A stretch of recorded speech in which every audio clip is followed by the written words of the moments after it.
In this video, I'm going to show you how to download and install Steam on your computer.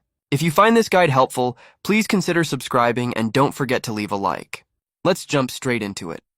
First, open your preferred web browser. I personally use Google Chrome, but any browser works.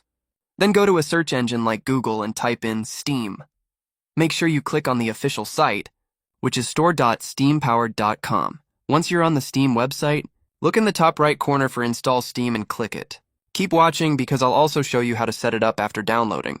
Click Install Steam again, and the launcher will start downloading. After it downloads, open your Downloads folder in File Explorer and double-click the Steam setup file. You might see a Windows security pop-up. Just confirm it. Now you'll be on the Steam setup window. Click Next, select your language, and choose the installation folder. Then hit Install. Once it's done, make sure Run Steam is checked and click Finish. Steam will now start its main update, downloading all the files it needs. This may take a few minutes, so just sit back and wait. Once the update finishes, Steam will close briefly and then reopen. Next, sign in with your Steam account. If you don't have one yet, click Create a free account at the bottom right. It's simple.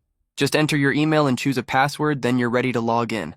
I'll log in with my account now. Here we are, inside Steam. If you already have games, head to Library to find and install them. If not, you can buy new ones or get free games. For example, search for The Sims 4, it's free to play. Just click it and you're ready to go. That's it, guys. I hope this guide helped you. If it did, leave a like and peace.